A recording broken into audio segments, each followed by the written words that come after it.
Let's continue with the English part.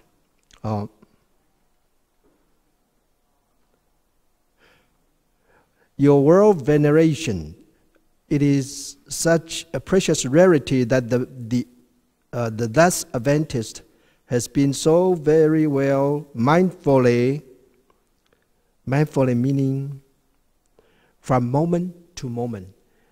In each moment of in the mind of the Buddha, each moment,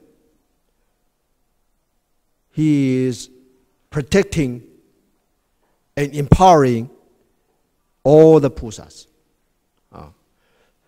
So mindfully, with all mind and in every moment, and have been so very well in trusting and instructing the Pusas. Your world veneration, it is such a precious rarity. It is so precious and so rare, preciously rare, that the thus Adventist, the Buddha, has been so well mindfully protecting the Pusas, has been so put it in the mind from moment to moment to protect or empower the Pusas, and have been so very well in trusting and instructing the Pusas. Entrusting meaning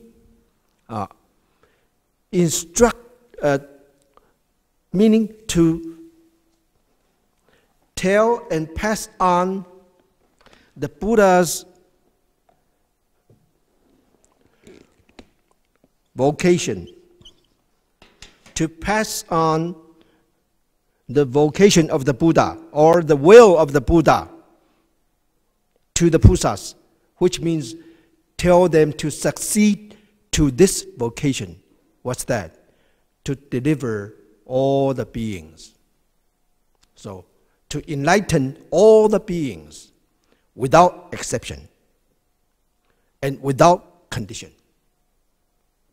Okay, so there is no capitulation for the Buddha to deliver beings.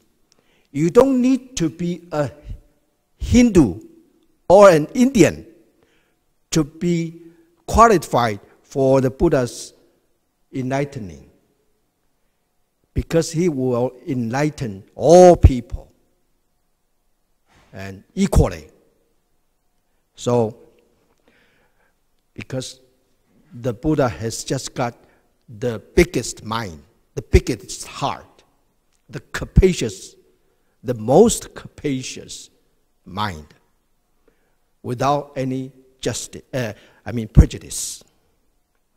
So, he does not just tell the Pusas to succeed to the Buddha's vow of delivering multi-beings, but also instruct them how to do it. Okay, but both these two parts are difficult. You know, you have to have the mind, have the will to do it, and after you have gained the will, then you need the means, the method to do it. Otherwise, how are you going to accomplish it? How are you going to deal with it? You know, so in order to enlighten people, you yourself need to have wisdom, right? So wisdom is the tool. Wisdom is the implement for you to deliver people, to enlighten people. So that's another way of saying that before you enlighten people, you yourself need to be enlightened, right? But it's very peculiar in this day that people are always talking about enlightening people. But is this person enlightened himself? We don't know for sure. Okay, so entrusting the pusa, meaning to aspire them for the deliverance of people. Aspire them. And instructing, meaning teach them how to do it. So, and both these two ways, the Buddha are very good at it. Right. Your veneration for the virtuous men and virtuous women who have already generated the anuttara, this is a big word, anuttara samyak sambodhi heart. How should they reside and how should they subjugate their minds? Okay, first of all, virtuous men and virtuous women. When the Buddha said virtuous men or virtuous women, it means, of course, good men and good women, but it is not just good, it's virtuous. But it is not just virtuous in the worldly meaning, in the worldly sense. You know, you can be virtuous from the standard of Confucius, but you won't be good enough for Buddha. So, and you could be virtuous and you don't do wrong things, bad things, you don't hurt people, but in that sense you can be called virtuous. But in Buddhism, it is more involved. The qualification is higher for you to be called virtuous, you know, because this word, virtue, meaning you've got the virtue inside yourself, and you can show your virtue to others so that you can cultivate people. You can teach people, both verbally and bodily. Bodily meaning you behave yourself. From your behavior, from your conduct, and you are delivering mute instructions or speechless instructions. And this is even more important. Because what? Because you are doing it yourself. You are making yourself an example. You're making an example for people. So you don't just talk, you know. The verbal teaching is comparatively easy, but the bodily speech is difficult because you need to follow it. You need to comply with the teaching, and you really do it. You don't just talk. But this is just the point where Buddhism is different from all other religions or even philosophies, especially philosophies, because philosophies are always very good speculations, thinkings, but they are not very good for doing or working. You know why? Because the philosophers themselves are not concerned with doing his own philosophies. For instance, Immanuel Kant. For instance, Schopenhauer. For instance, Nietzsche. Do they do their own philosophies? I guess not, because both Schopenhauer and Nietzsche went crazy, you know, and Nietzsche even went blind, really blind. And because there is a cause and effect in there, causality. He succumbed to causality because he taught people wrong themes, wrong things, you know, so misled people like a blind man, so he became blind, you know. So if you see everything and see people in the light of Buddhism, then you think it is so wonderfully fitting in. You know, everything fits in. Everything can be explained, can be understood. Okay, so virtuous meaning inner virtue and outer virtue, inward virtue and outward virtue. And the inner virtue is for yourself to entertain. You entertain the virtue and you feel blissful. You feel placid, you know, composed in the mind. You are not subject to turbulences. Okay. And outwardly, you are dignified and you show the wisdom through your own conduct. And so people can be edified and cultivated just by viewing you, just by seeing you. You know, they become awed. So, 你如果自己内有德的话，那个德有内德外德，那内德是自己自受用，外德是可以秀出来给别人看，但是不是故意秀的，它自然流露的，你知道吧？那流露出来的那个德呢，外德啊，就可以感化众生，所以变成 therefore the external virtue becomes speechless instructions for people. And I would say it will be even more important because it is beyond words. It is associated with behavior, with true conduct and true implementation. Okay. So here, Subhuti means, or in the way that the Buddha means, virtuous men and virtuous women are very profound, not just superficial. Okay, so they are actually very wonderful people who have already generated the Anuttara Samyak Sambodhi heart. This long term, and the Chinese people have also coined or abbreviated into, they reduce the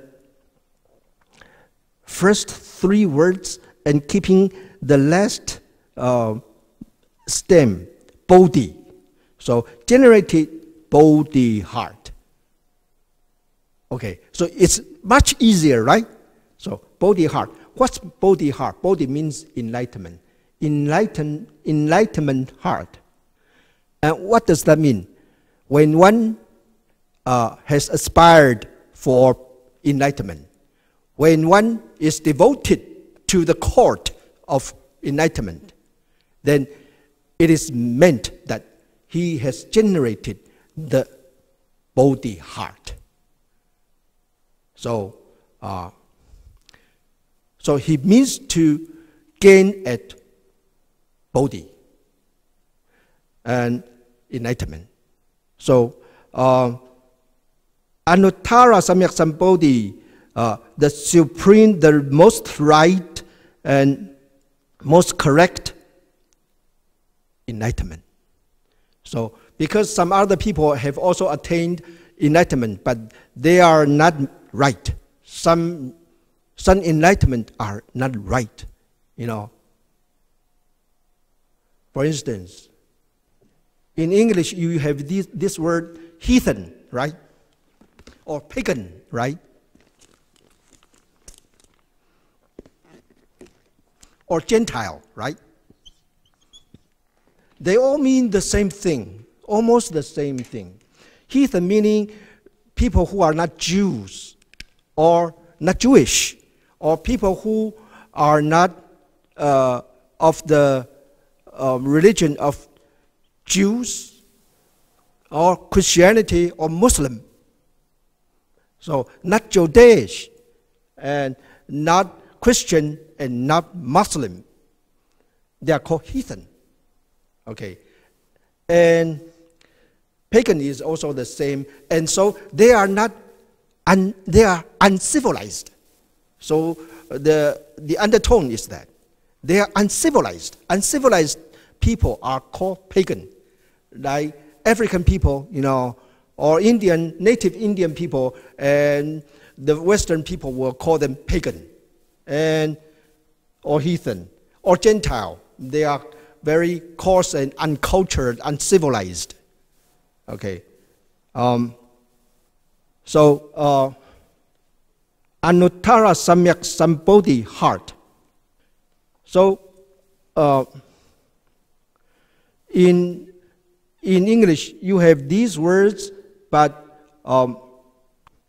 they all mean that people are classified and people are segregated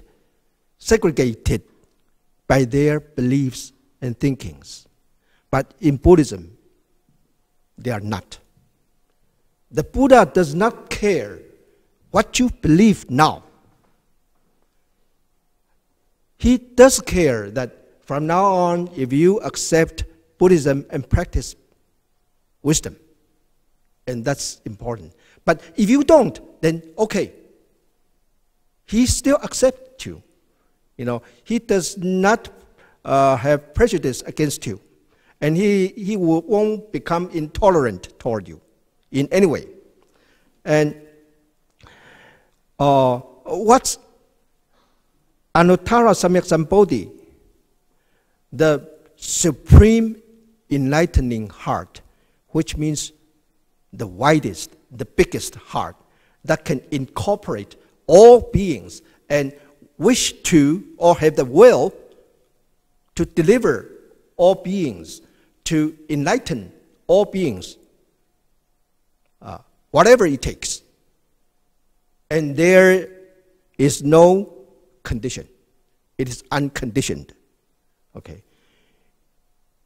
So this kind of bodhi heart is Anuttara Samyak Sambodhi, the will to enlighten all beings. How should they reside? Okay, so why is this important? You say, I'm learning Buddhism, or I'm a Buddhist. Then what is learning Buddhism? What are you practicing? And you say, oh, I practice, I read this sutra, that sutra, I make meditation, and I listen to lectures. That's a random. That's not it. The thing is that you need to have a systematic method, because Buddhism is such a wonderfully methodological practice. It is very concerned about methods. So you don't grope around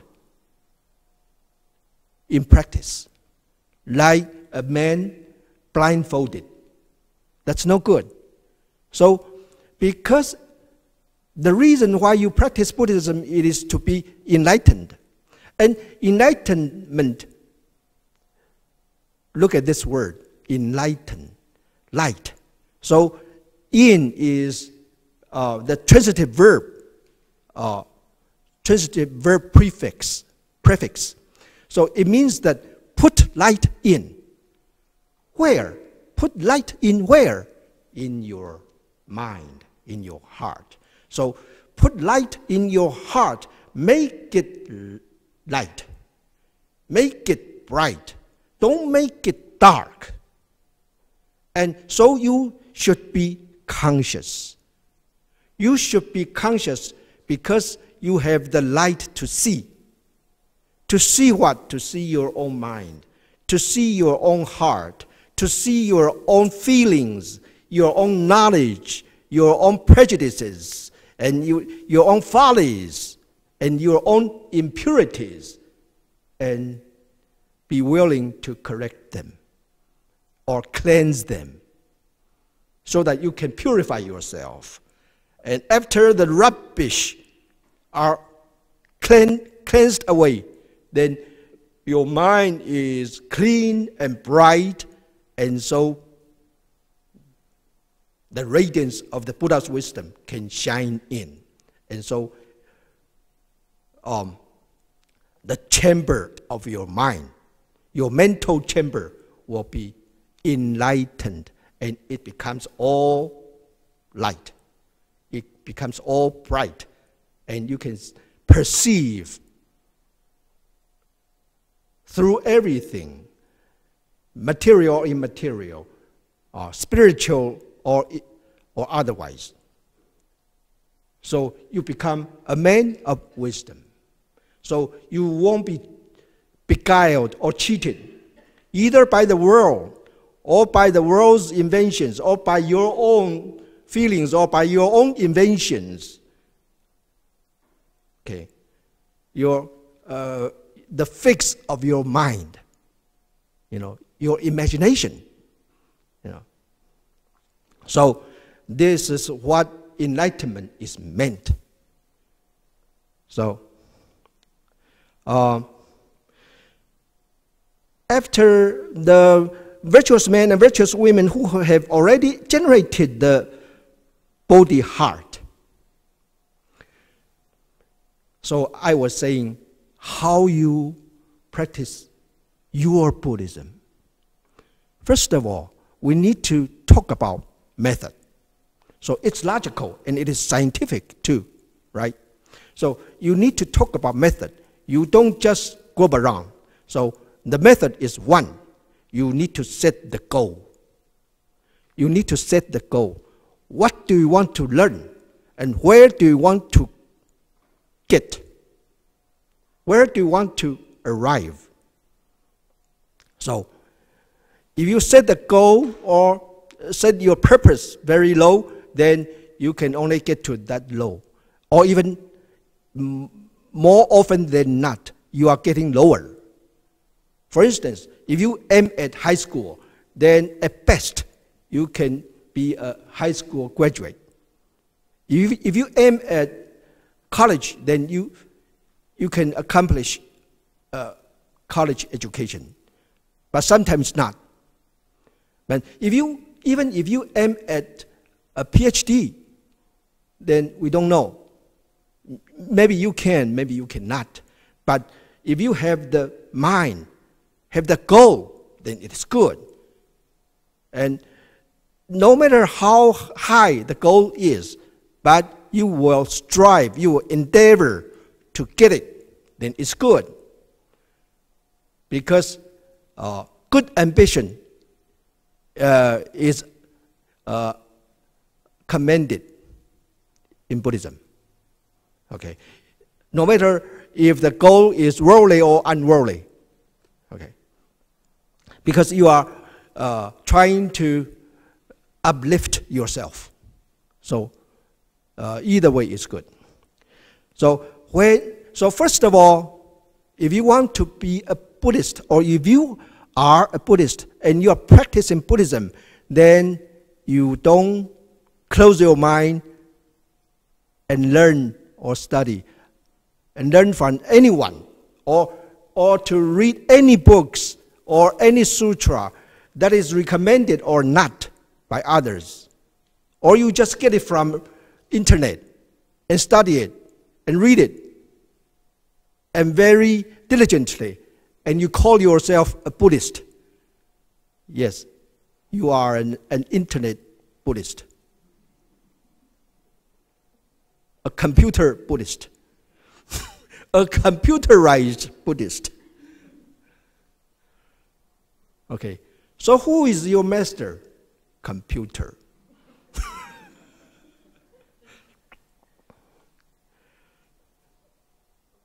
So it seems that I can do without speaking Chinese, right?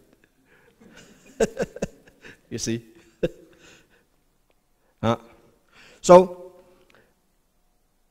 at the start, at the start, before you setting out for your journey of Bodhi questing, then you need to set the goal. And by setting the goal, meaning you generated the heart, right? And why is it said generating the heart? It is also a term from Indian, from Sanskrit. It is not Chinese at first. Because the mind is like a generator, okay? But the generator need to be started, right? Because the generator would not automatically produce electricity for you, right? You need to start it. So you need to put fuel in it and then turn it on, right? So this mind is like a generator. It does not automatically generate something, especially generate the Supreme Bodhi heart, because it is so profound. It is not an automatic thing. It should be done consciously, mindfully. Okay, so not blindly. Okay, so you generate your mind to make it generate the heart for the Supreme Bodhi.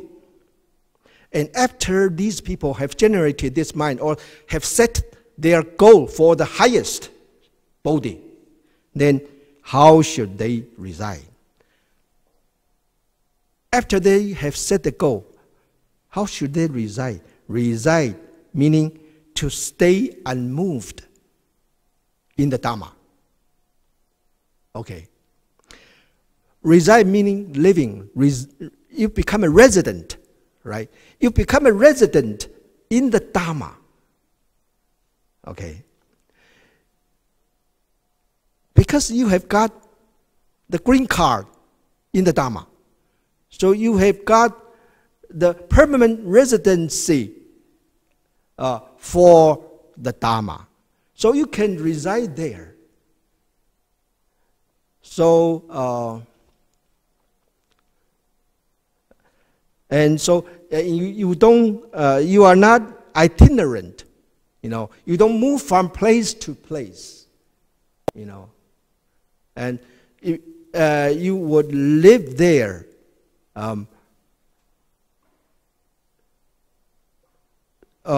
because the Dhamma becomes your house, your castle. So it's going to protect you. And you are going to enjoy living in there. And so it means, so to reside, meaning to practice by the Dhamma or according to the Dhamma. Because if you become a resident of somewhere, then you need to abide by the law of that country, right? So you become a resident of the Dhamma, so you need to abide by the law of the Dhamma. So that's a good resident or a good citizen of the Dhamma. So, and how should they subjugate their minds? Subjugate meaning curb. To curb, to keep in control. And to purge, to purify their impurities. So subjugate your bad points, your impurities, to subdue your impurities. So these two sentences would mean, after you have set the goal, have generated the heart or mind, then how should they practice? In other words, how should they practice?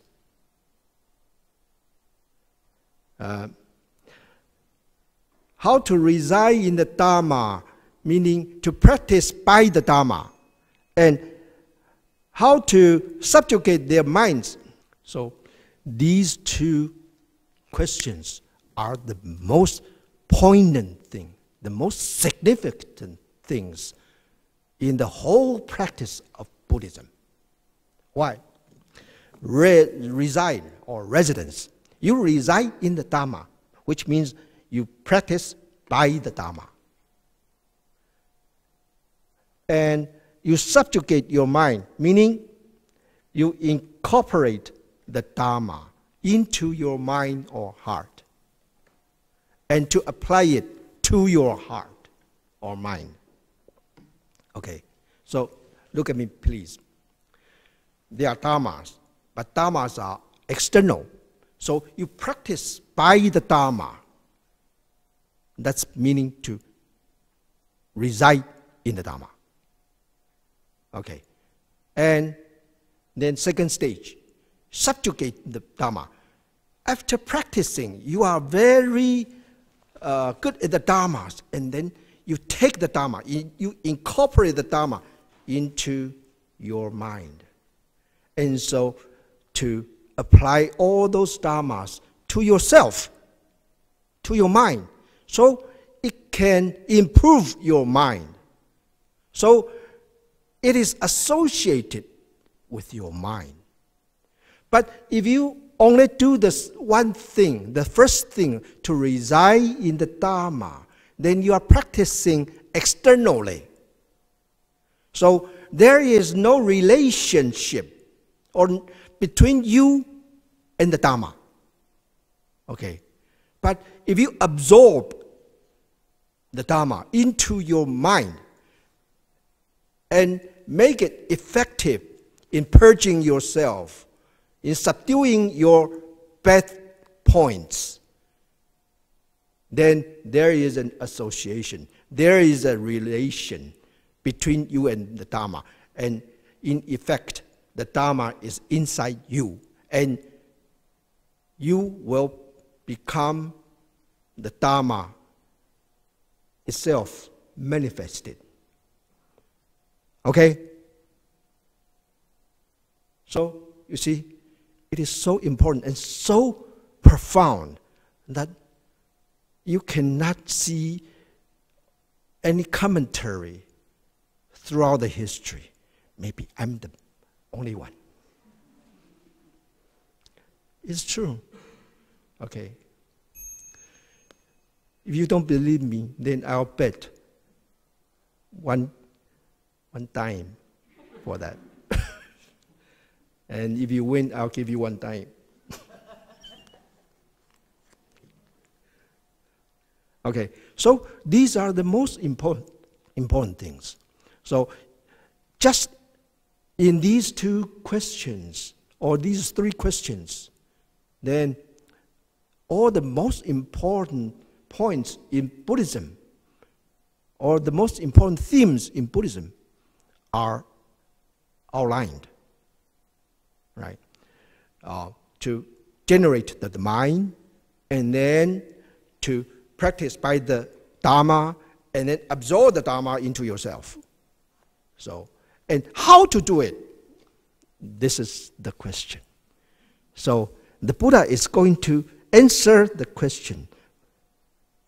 Hopefully we have time to answer that.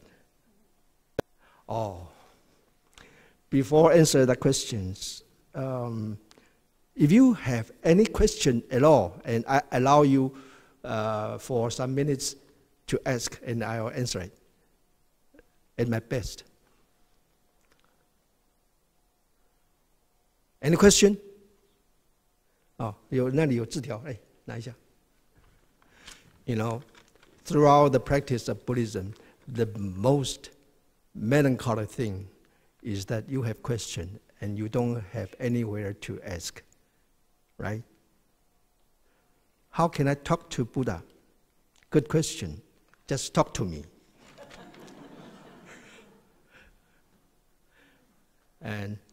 or that's a joke, but when you read the sutra, you are talking to the Buddha. When you recite the names of the Buddha or the mantras, 若念佛念咒, you are talking to the Buddha. Okay, but talking to the Buddha is good, is important, but that's outer Buddha. So you need to talk to inner Buddha. That's the real point that the Buddha is hinting at. 你要跟佛讲话，念佛、念经、念咒，就是跟佛讲话。但是你跟佛讲话是很好，可是那个是外面的佛，你要跟自己自佛讲话。你自己自心有佛，有佛性，所以你要常常 talk to your inner Buddha。那怎么样 talk to your inner Buddha 呢？你用佛法，我刚刚讲的，你用佛法纳法于心，然后把自己的心弄清净以后，你就会看到你自己的佛性，然后才能跟他讲话。否则你看不到他，然后如果他跟你讲话，也不知道谁在跟你讲话，是，也许是个魔，你知道吗？也许是个鬼，然后因为你很想跟佛讲话，他就假装是佛，然后他说：“我就是观世音菩萨。”然后跟你讲话，那你 talk to her, talk to him, then you are dying. Okay, so practicing Buddhism is good, but don't be superstitious. Okay, remember, Buddhism is very realistic. It's highly realistic. It is not mysterious. So don't go the wrong way. Don't go to mystery. Don't court for supernatural things. Don't go for supernatural powers. Believe them and admire them. And that will put you in the wrong track. 学佛很好，但是不能迷信，不能迷信所有的神奇的事情、神异的事情、神通之类，所以老老实实、实实在在的修行，实实在在的念经，实实在在的念佛，那有听到什么、看到什么，那都是鬼影子，这个达摩祖师说，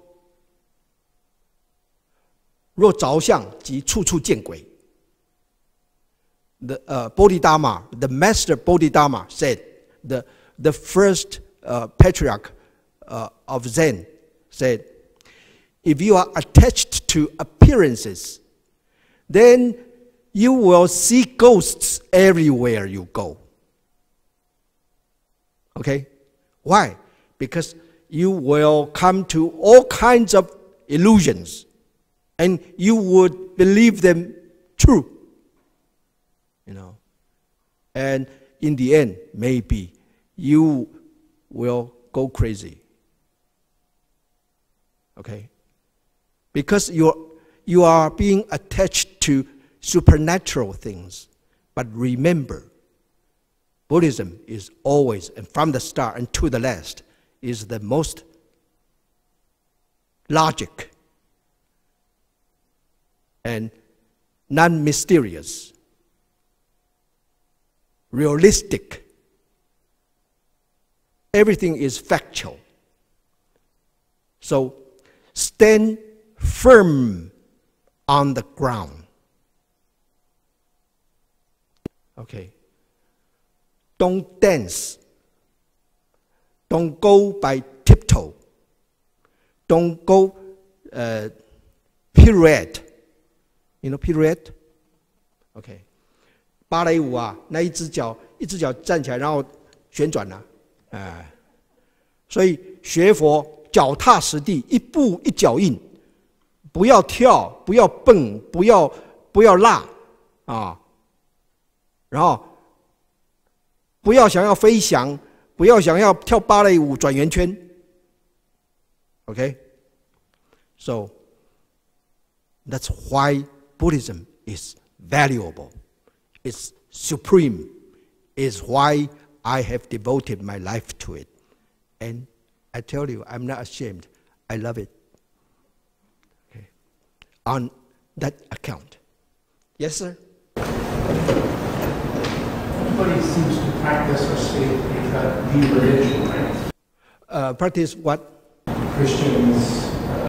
All kinds of religions, yes. Yeah. They all claim that they've got the one. Yeah. Yeah.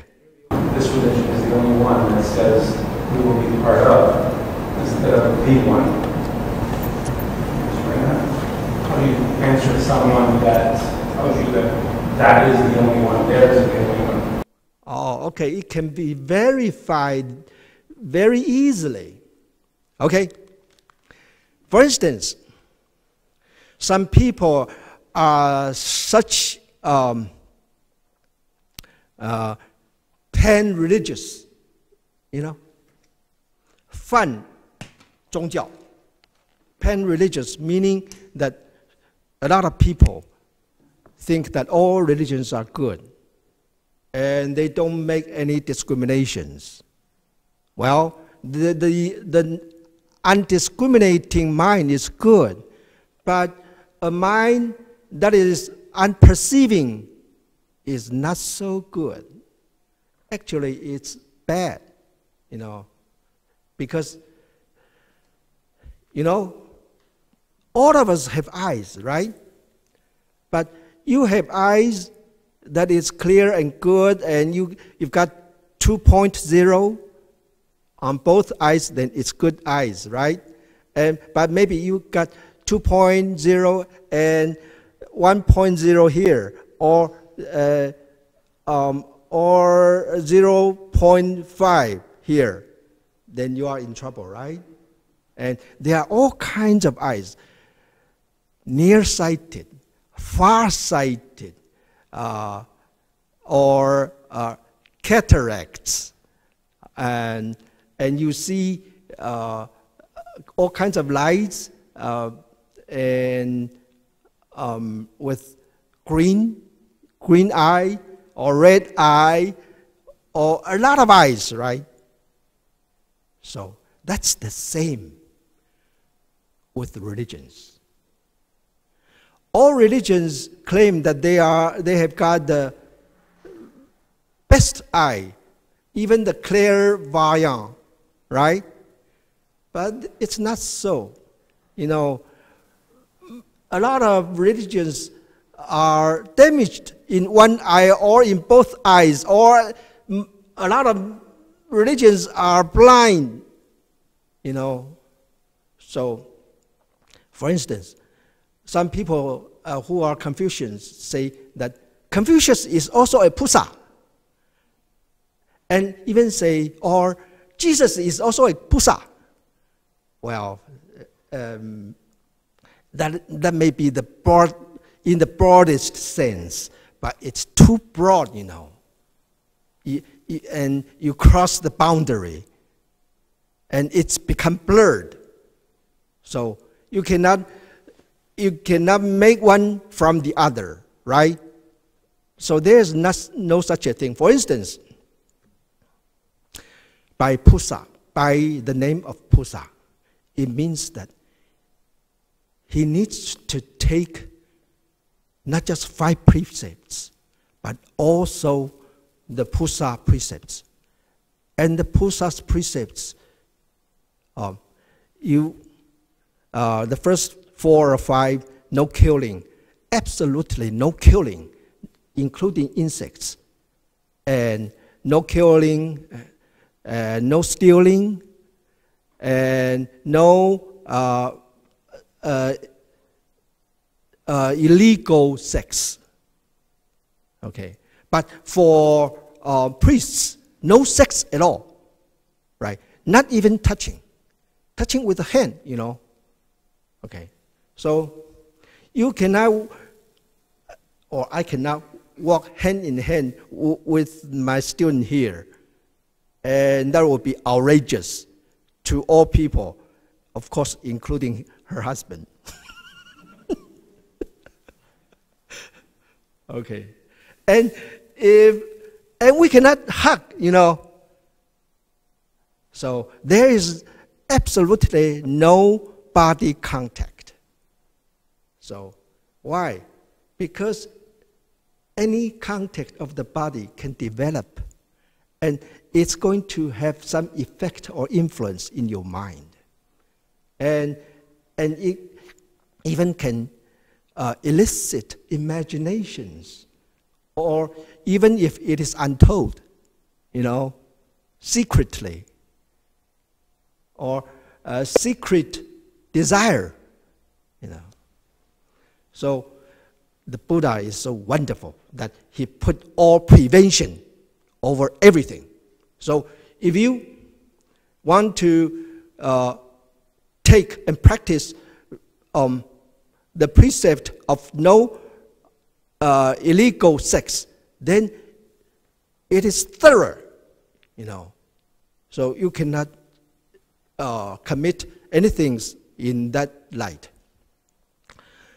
No inappropriate sex. Girlfriends and boyfriends cannot go to bed, because they are not legally married.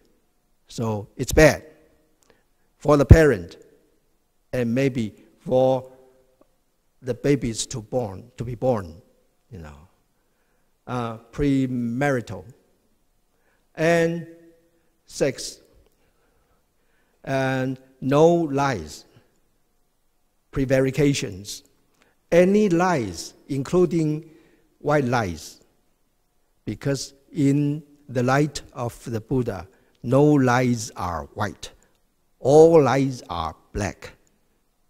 So no pretext, no excuse for telling any lie, even in joking.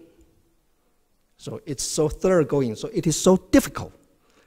And also in paper, you cannot tell lies with writing either. And no lies, and no alcoholic drinkings. Of course, nowadays it would include all kinds of drugs. And tobacco too, If I smoke, then all my parishioners will go into smoke, vanish into the thin air. 懂了我意思？我如果抽烟的话，我的信徒都跑光了，是不是？ So it is so thorough and so strict. Now let's examine. And of course, if you are a priest, then you cannot do the worldly business. Okay, it should be strictly Buddhist. All right. So you cannot invest, and you cannot do anything with the making of the money in the worldly way. So let's examine. If Confucius is a Pusa, then also Pusa does not eat meats. He is thoroughly vegetarian, because you want to deliver multi-beings, you cannot eat their meat, their flesh, right? So you don't do that. But does Confucius eat meat? Of course. Does he drink? Yes. And does he follow any not killing? No. Because at his time, there are a lot of sacrificing with beasts, with animals. And he even compiled and led the ceremony of sacrifice. Okay, 牺牲啊, and so Confucius is far under the level of Pusa in our examination. How about, I'm sorry to say here, how about Jesus? It's almost the same, right? He eats meats. He eats the flesh of multi-beings. He drinks, So, and there are some other things, and I'm not inclined to talk about here right now. So, to be a Pusa is not so easy, but nowadays people think practicing Buddhism is easy, and they make it easy, and they intend it and try very hard to make it easy. And I'll tell you, Buddhism is no easy thing. Because, please turn to the second page. The Sutra opening Gatha. The supremely profound, wondrously sophisticated Dharma. So, the Buddha's Dharma is supposed to be supremely profound. It's very, very deep, wondrously sophisticated. It's so sophisticated, so subtle, so exquisite, that is so marvelous, right? 所以什么是佛法？佛法是无上甚深微妙法。那如果是简单容易的法，那就不是无上甚深，那就不是佛法。那可以是说佛法的外围，或是佛法的开始 ，the beginner Buddhism or elementary Buddhism. Elementary Buddhism deals with a lot of things or a lot of activities. Parties, campings, singings, collecting money, and such things. But these all have nothing to do with the supreme, profound, wondrous, sophisticated Dharma. Because the Dharma is for your heart, for your mind, for your liberation from transmigration or reincarnation. So it's not easy. It's got to be profound and difficult. So only the people with the first-class mind and heart are eligible for practicing this Dharma. So I'm not flattering you, but it says in the sutra that you people here, if you are able to hear, if you have a chance to hear this Dharma, then you have already practiced eons and eons of ages, so that you have got this opportunity to hear, and you will stay to hear it and hear it out and believe it and take it to heart. So you've got very good, the so-called good root. 所以你能够今生能够听到这个法呢，是无量世来已经修了不少的善根。在经里面讲说，不只是一佛、二佛、三世、五佛种诸善根，在无量诸佛所种的善根。所以你们，我不是在捧你们，是在轰你们呐，是经上就这么写。你们都是很有善根的人啊，虽然有时候也笨了一点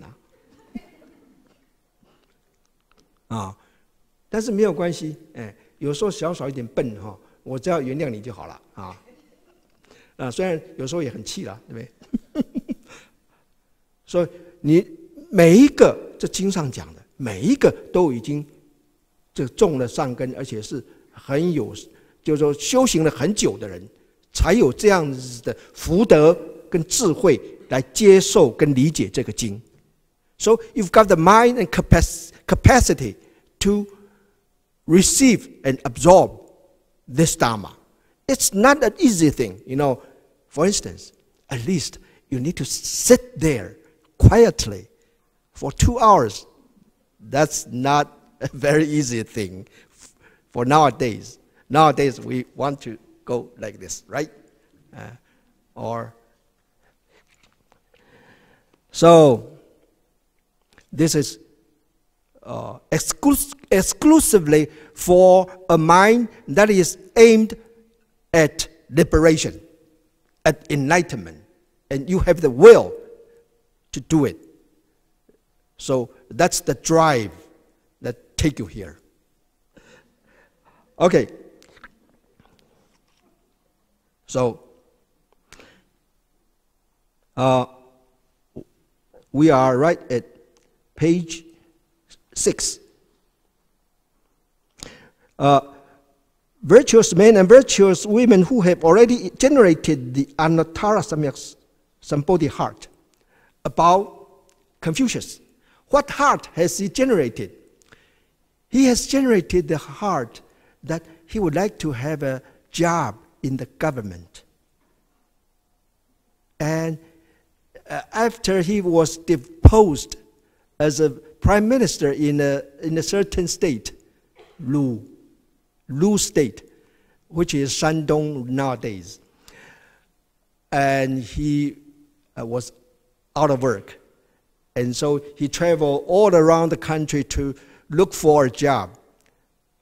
Maybe his resume did not reach very far. So he failed to get a job. And he even was mistaken as a bad guy. And he was surrounded and was going to be killed by certain people for 3 months. And he was not just out of work, but out of food, you know. And he's got about 100 students together. So we did not know how they got by, but they were hungry, that's for sure. But at last, the siege was lifted. And so he went home crestfallen. Crestfallen 知道吗 ？Crest 就是公鸡的那个鸡冠呐、啊。然后公鸡如果要打仗的时候，就那个鸡冠就竖起来，对不对？那如果打败了，它就对，那 crest 就 fallen， 所以就回去就编那个诗书啊，然后写春秋啊，这样子。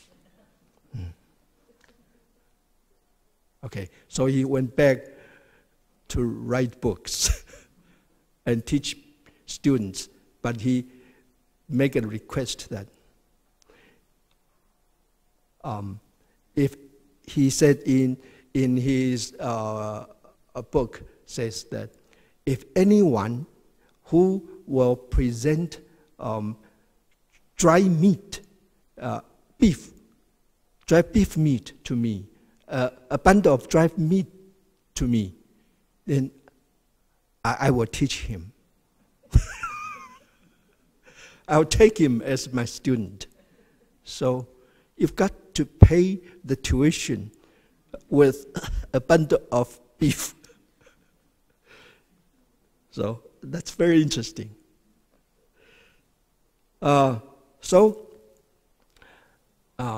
Confucius is far from a Buddhist priest, you know.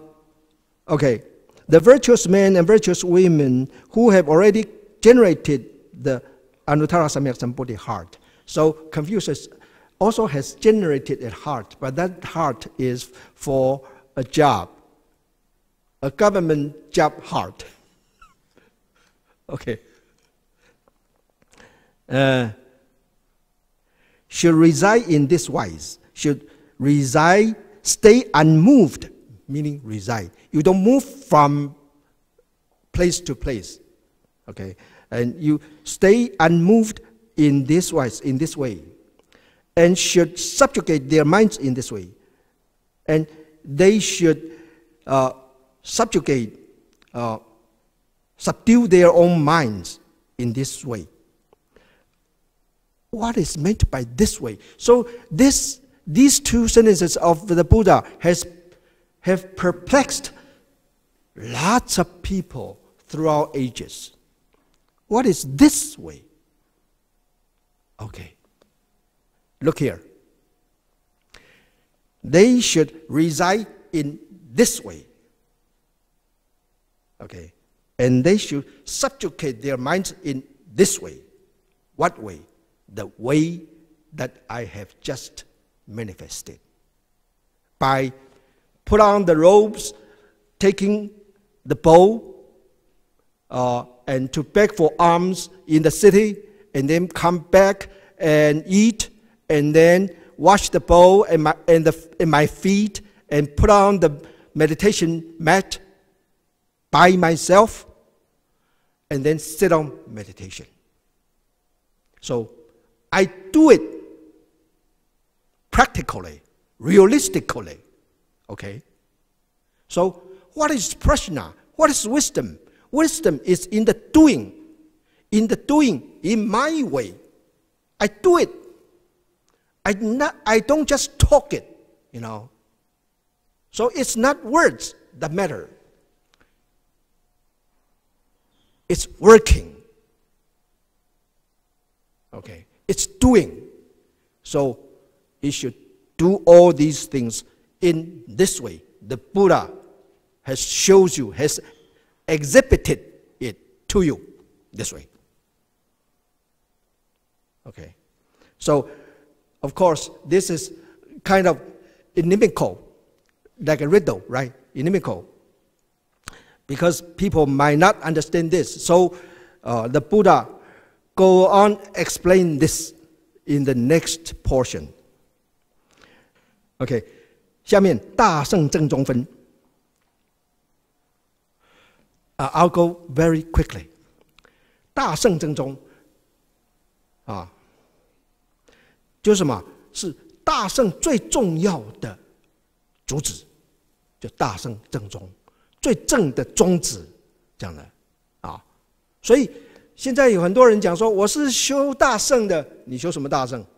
对，那我现在告诉你，这个大乘正宗是在这里，《金刚经》讲的，不是我讲的所以你不是说你这个只要念念经然后拜拜佛然后做一些什么佛事就是大乘了，没那么容易OK， 佛告须菩提：诸菩萨摩诃萨应如是降伏其心，所有一切众生之类，若卵生，若胎生，若湿生，若化生，若有色，若无色，若有想，若无想，若非有想，非无想，我皆令入无余涅槃而灭度之。如是灭度无量无数无边众生，实无众生得灭度者。何以故？须菩提，若菩萨有我相、人相、众生相、寿者相，即非菩萨。OK， 太棒了，太棒是我说的了，那你现在还不知道是怎么回事，对不对？菩萨摩诃萨 ，OK， 来了。诸菩萨摩诃萨应如是降伏其心。你看看前面是讲善男子、善女人，对不对？但是现在怎么佛变成说菩萨摩诃萨呢？那我告诉你，因为前面的善男子、善女人是发了无上菩提心，发了无上菩提心，就马上就转身为菩萨摩诃萨。什么叫菩萨摩诃萨？就是大菩萨了。摩诃就是大的意思了好。众生一发大菩提心，马上就转身转变他的身了，变成菩萨摩诃萨，变成大菩萨了。所以佛就称他们为菩萨摩诃萨。诸就是很多了，很多就是这些大菩萨们呢，应该要这样子降伏其心，降伏其什么？是他的意思，降伏他们的心。怎么样降伏呢？打这个2点有没有？就这样子降服。所有一切众生之类，一切众生，就把所有就去掉也没关系，括弧起来。一切众生不管是哪一类的，卵生的啊，譬如说是鸟啊、乌龟啊等等，这是卵生的；胎生的胎生动物、哺乳类动物啊，胎生。然后湿生呢，像蚊子啊、孑孓啊，就是湿生的啊，这是很 miraculous， 你知道吧？miraculous。那个蚊子从哪里生的？蚊子是从脏水里面生出来的，化生的啊，所以它是变化出来的。不，对不起，湿生的啦，对不起，湿生啊。然后化生，那化生像什么蝌蚪啊、蛾啊，对不对？这个然后蟋蟀啊，它们都是化生的啊。然后这个若有，所以若有色，有色就是有色界，这是天界了啊。无色，无色界也是天界，更高的天。若有想，若无想，有想是有想天，无想是无想天啊。那这个有想天是三禅天，无想天是四禅天。若非有想非无想，那这个是什么？这个也是天界，这个是非有想非无想。另外的经里面就称为非想非非想天，非想非非想天就是无色界最高天啊，无色界最高天啊。所以我们再从头看一下这个卵生、湿生。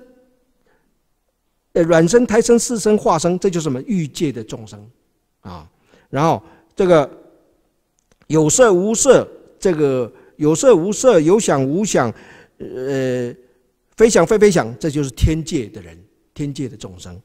不管是欲界众生，或是天界众生啊，或是色界无色界众生啊，我皆令入无余涅槃而灭度之。我都度他们到无余涅槃，也就是说不再轮回了。这样的吗？不再轮回生死，也就证了圣道，就不再轮回了，出轮回啊！一切的众生，即使是蚊子啊，即使是苍蝇啊等等啊，我都没有分别的度他入涅槃，度他不再轮回生死。因为生死轮回很苦嘛，很痛苦，对不对？痛苦不痛苦？痛苦啊！为什么？举一个例子吗？好，你现在有个 job， 然后被 lay off 了。然后又找到 job， 又被 lay off 了，这是不是轮回？轮回啊，对。然后你结婚了，今天跟你太太吵一吵，明天又和好，后天又吵，然后又两个绷着脸3天，然后又好了，好了又再吵，这是什么？很苦吗？是吗？轮回嘛，是不是？你的孩子不听话，今天很听话，你很高兴，哇，好乖好乖。那明天不听话，我气死了，然后就这样子，然后后天又不听话了，然后这就是轮回。对吧？这轮回不一定要死了以后才轮回啊！你天天都在轮回，你今天很 high spirited， 然后明天又很 low， 碰到一些事情又很 low， 而且不一定要碰到事情，有时候没事你就觉得很 low 啊，是不是啊？好，那你这个心情高高低低啊，这是什么？轮回嘛，很苦啊，是不是？啊，好，所以这个大菩萨就要可以度你。这一切有情都令他入涅槃而不再轮回啊，出一切苦这样的。这个如是灭度无量无数无边众生，实无众生得灭度者。我这样子度了无量的众生以后，实在没有一个众生是我度的。什么意思？你应该加一句话：我实在自觉。没有一个众生是我度的，为什么？因为我不觉得他们是我度的。为什么？因为我只是教他们法门，而他们自己去修行，然后他们得度，所以我不 take the credit， 我不沾功，我不抢功，我不居功，这样懂吗 ？OK， 所以为什么？无我，有我就一定居功，有我一定要把自己的功劳夸得很大，对不对？啊，好，何以故？须菩提，若菩萨有我相、人相、众生相、寿者相，即非菩萨。什么是我相？就是有我啦，啊！如果菩萨有我相，我相什么？我能度众生，这就是我相。我能做什么？我能写信，我能写书，我能打球，我能赚钱，我能养家，这叫我，就是我能，这就是我相，啊！我能做好事，我能修行，我能修佛法，那么这叫做我，我就是我能，啊。那这就是我相。那这个我相就是 subject 啊，所以你是 subjective。subjective 是什么意思呢？就是 ego， 就 egoistic， 啊，就是我相。所以这个我相呢，就是一切众生痛苦轮回生死的主因，因为你有一个我，你觉得你自己有一个我，而这个你既然觉得有我呢，就会觉得自己很了不起、很伟大，所以就傲慢。所以更何况你灭度无量众生，那你就更不得了了，那就跟耶和华一样了，你懂吗？好，所以你就会 play the God， 你知道吧？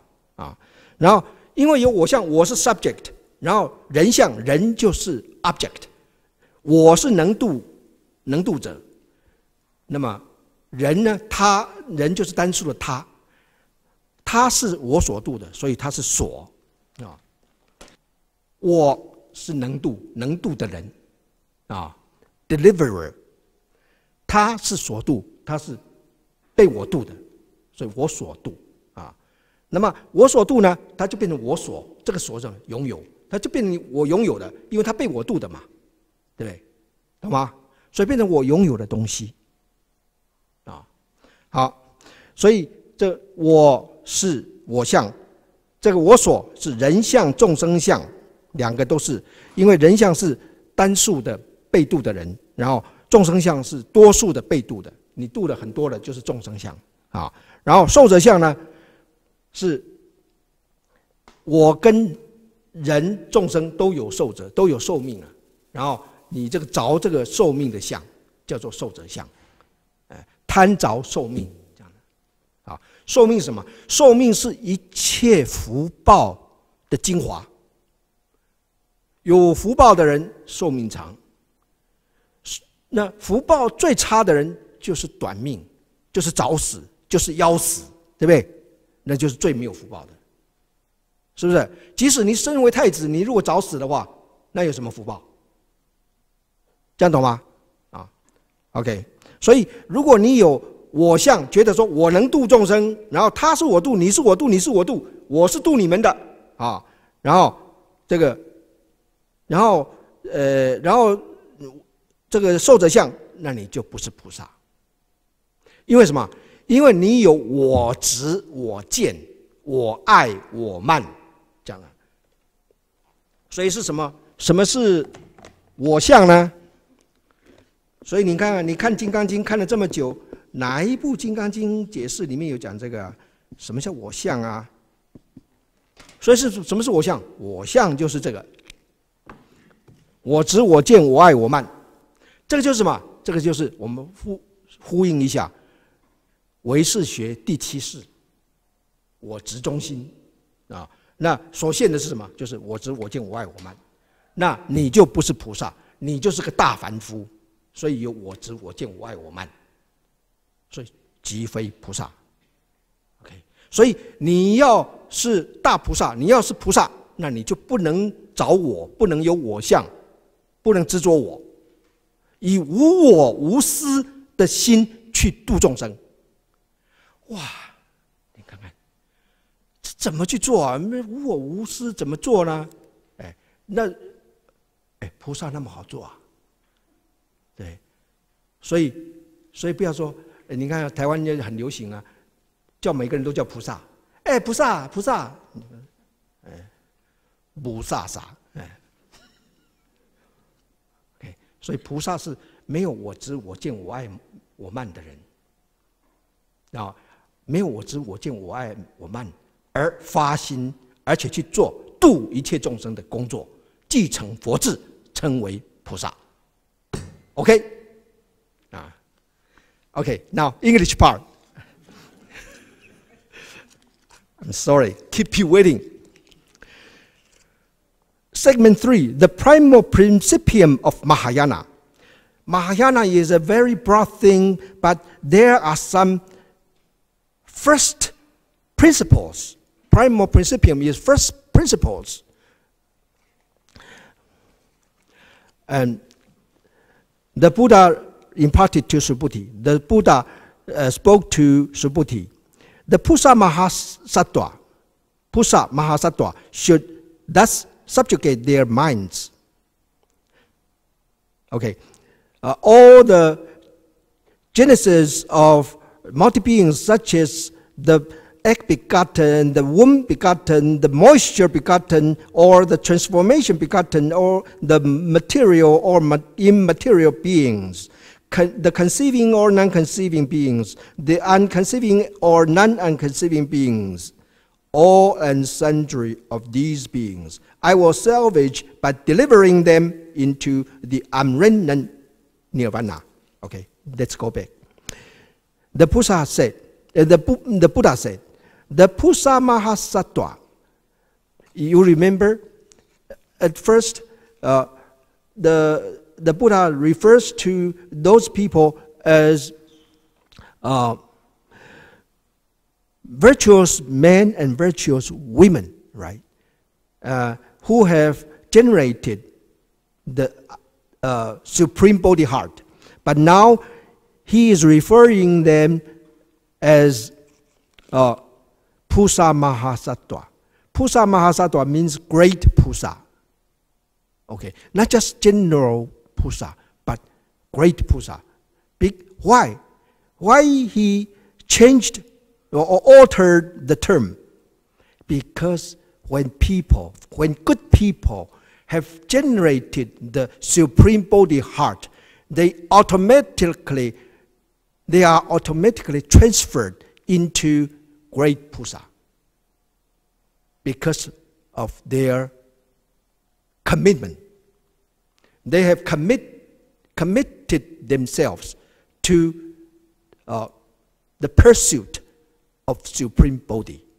So they are entitled to the term of, or the name of great Pusa. Okay. So their status has been changed just by virtue of their generating the great heart. Okay. Because why is this important? So important. Because in this enterprise of pursuing supreme body, you need to set the goal consciously, and so that you can aim at the goal and gather all the methods to do it. So if you have set a goal, then what? You are enrolled. You know, you are enrolled in the sphere of higher Buddhism. You become a higher being in Buddhism because you have generated a superior mind, which is far superior than ordinary people. Because ordinary people, although they have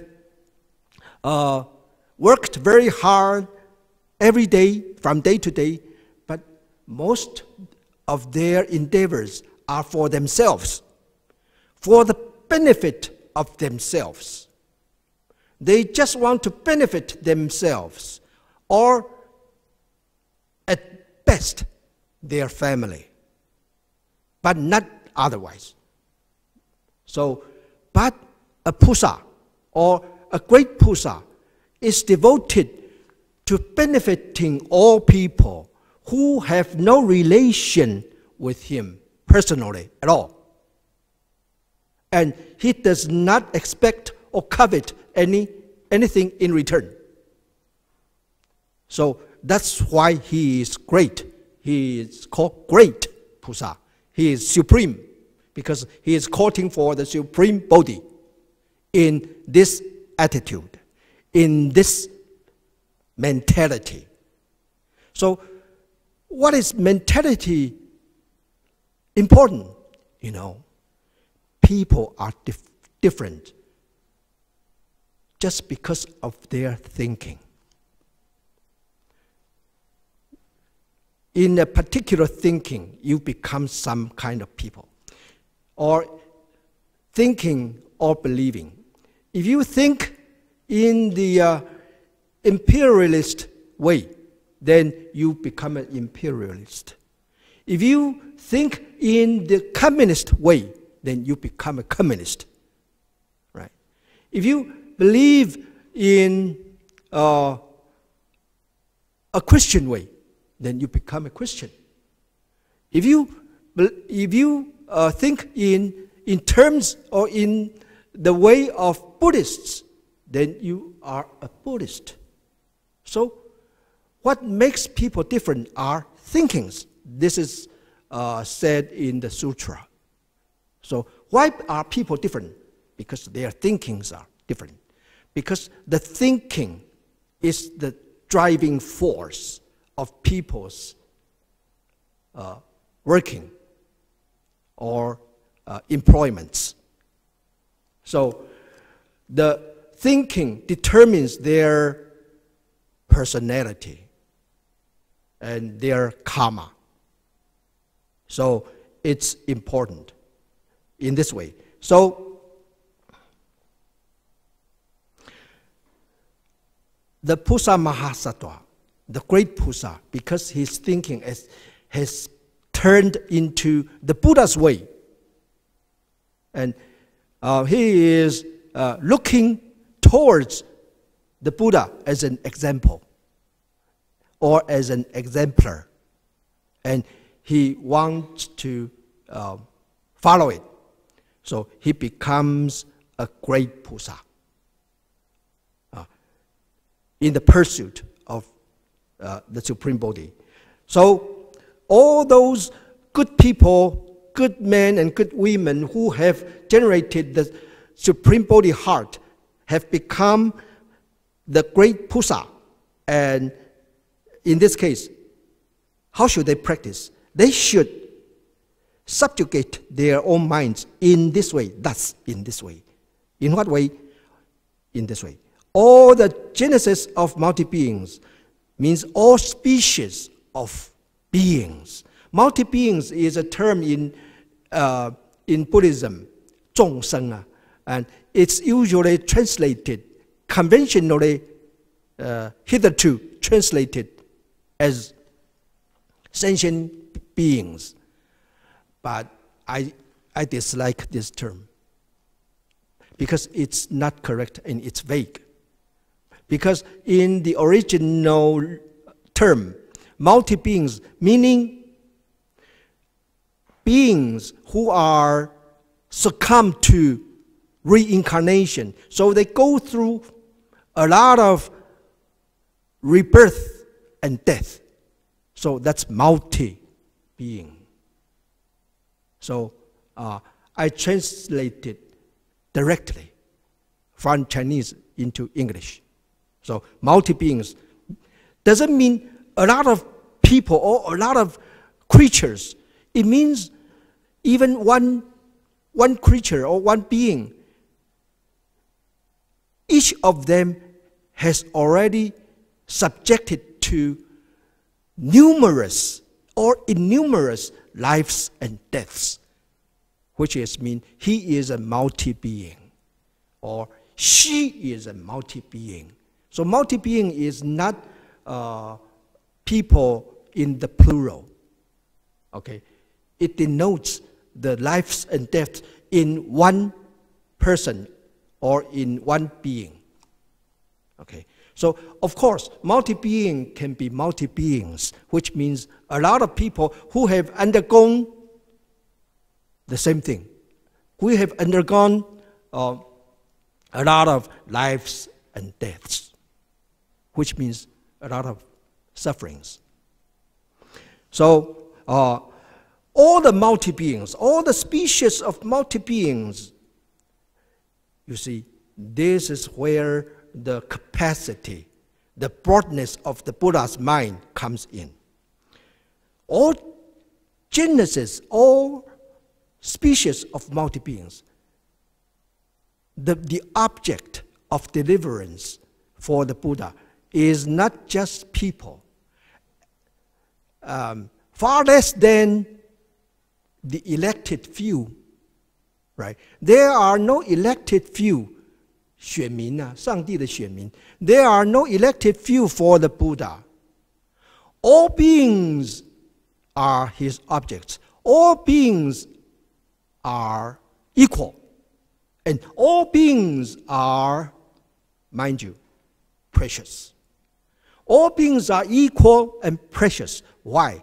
Because all beings are endowed with a Buddha nature. So the Buddha cherishes all beings on account of their Buddha nature. So the Buddha does not see people as people, see animals as animals.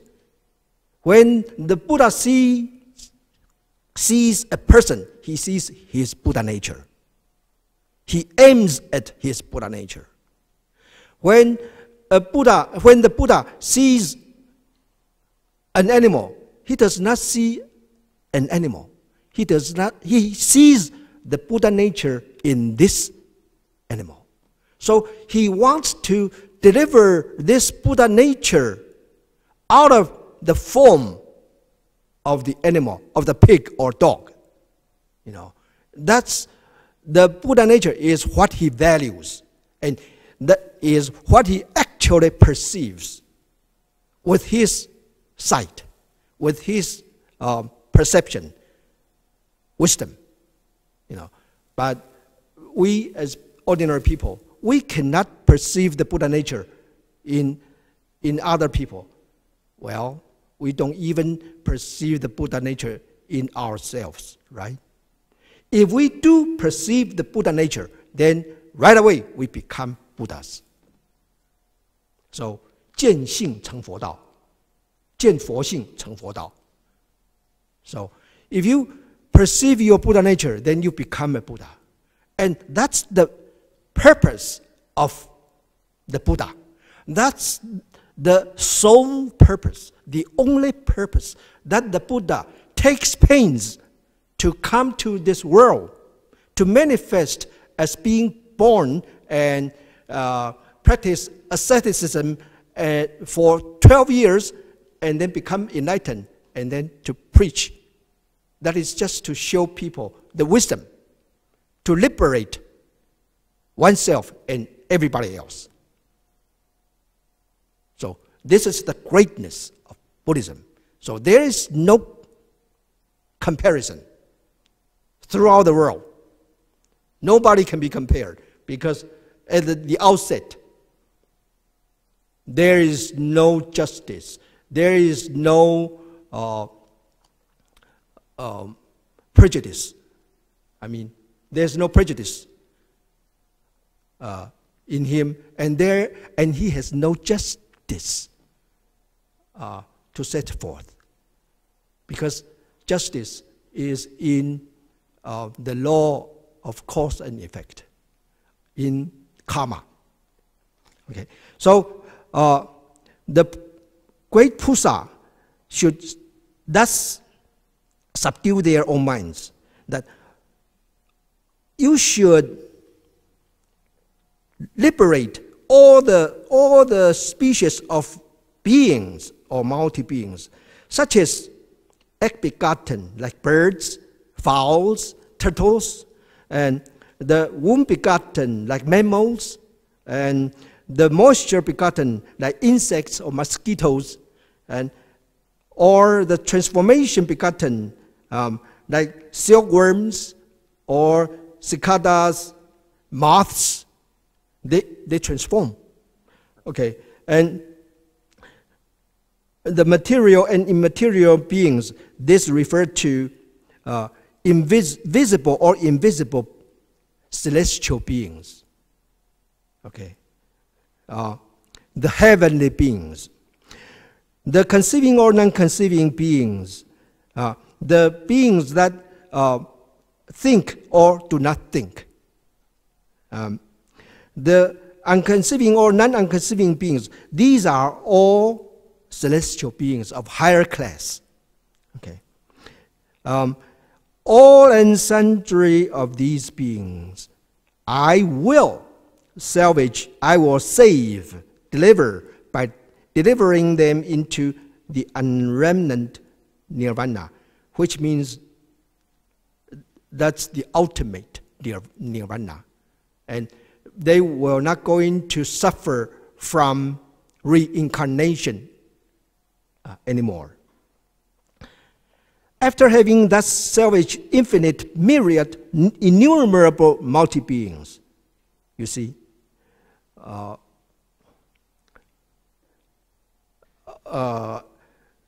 the Buddha puts so many adjectives here just to emphasize there are so many, After you have delivered so many people, so many multi-beings, in reality, to yourself, okay? To yourself, you should put in these two words. To yourself, in reality, there are no multi-beings that have ever been salvaged. Although you have actually saved so many beings, but you don't think that you save beings. You are the savior of beings. Not just the world, If you conceive yourself as the savior of the world, that's great. But here it is not just the world. It's the universe. You are the savior of the universe. Even if you are really the savior of the universe, but you don't think in this way. You don't deem yourself this way. You don't consider yourself as a savior. Why? Because if you consider yourself as a savior, then you have a self. You have an ego. And the ego is gigantic, colossal, right? So colossal that it can cover all the universe, right? And all the universe would become yours, because all the universe is saved by you. So you can rightly claim that you own the universe. Why? Because in the past, traditionally, in the East or in the West, when somebody is saved by someone, then the one saved would say, I owe you my life, so my life is yours. So I become your slave, and willingly, and I will work for you, do whatever thing you told me, because I'm your slave, because you saved me, and I own this life to you. So without you, I will have no life anymore. So this life is yours. So that's logical, right? But that's a conviction or a belief. But in Buddhism, you cannot think in this way. Even if you save a person, you don't own this person. His life is not owned by you, And of course, you are not a creator of his new life, So you don't think you are a creator of his new life or the owner of his life. Otherwise, you will still have ego. You are egoistic, and you work for your own interest. So you are self-interest, egoistic. So you are not a Pusa. Pusa is supposed to be egoless, unself-interested. So the next line, turn the page 8. We are going to the nirvana. Wherefore is it so? Why is it so? Subhuti, for the Pusa, if the Pusa fosters ego appearance or the alter appearance or the multi-being appearance or the lifespan appearance, he would not be entitled to a Pusa in truth. Okay. If you say, I can save people, I save people, then there is an I, right? I is ego. Ego, the I is ego. I, the savior, the doer, the emancipator. Okay. Author is him or her. Is saved, is one who is saved. Okay. Received the salvage. Multi-being is plural. This is singular. Okay. And the multi-beings are saved. So I is subject.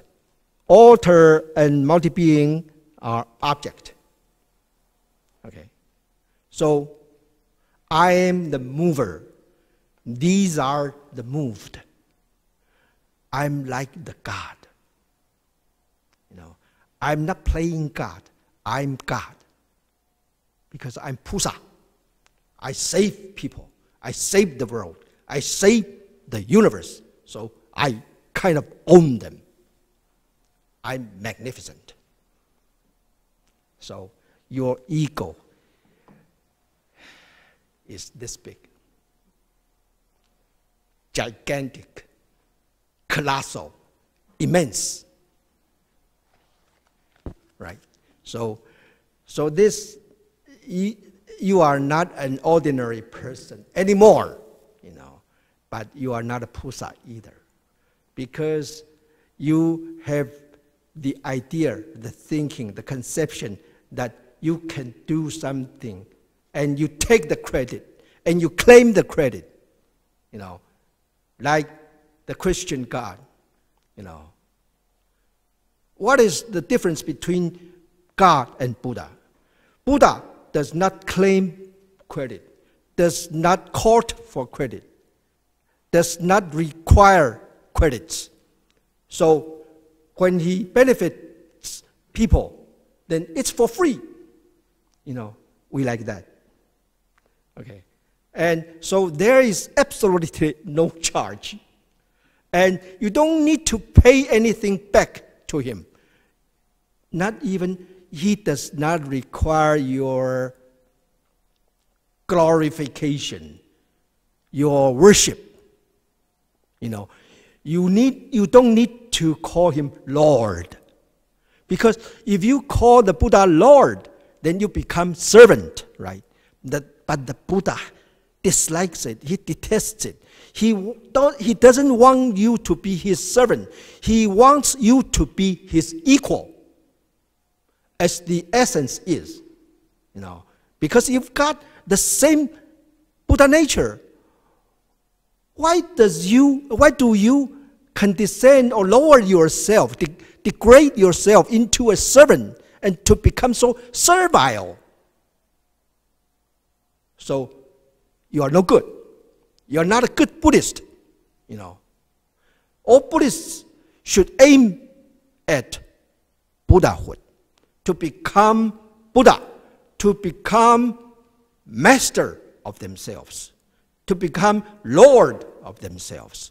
And there are no other Lord externally, you know. So actually, the Buddha does not see there is any Lord at all, because all beings are equal, all things are equal. So he's got so huge and expansive mind, you know, seeing everything's equal.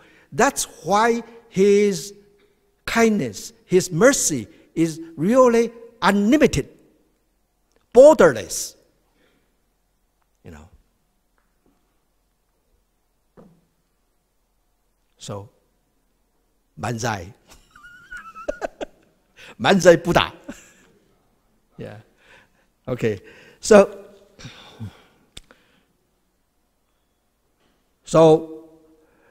if you conceive things in this light, then if you think in this light, even if you have accomplished so much, then you are still not a Pusa. Although you have generated the mind and do the liberation of multi-beings, and throughout so many years and liberating so many people, but you are still not a Pusa.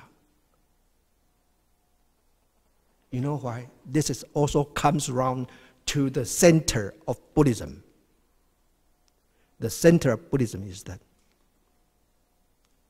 your mentality, the way you think, the attitude you take in doing things. It does not matter it is a great thing or a little thing, but it does matter if you do it in a certain attitude. So attitude is the most important thing. 所以不是在于你做什么事，做大事做小事，或是布施多布施少，修功德多修功德少，而在于你是用什么心态来做。心态决定你的功德，你的心态错了，你做的再大，那也许错的更大。OK？ 所以你度了很多众生，你的心态不对，你不是菩萨。你不是说只有度众生就是菩萨。No. Okay? Does that put a light into you? If yes, give us a clap. So I'll see you next time. So you see, I have prepared up to here. So I have succeeded in doing it, and with your patience and hope. And thank you ever so much.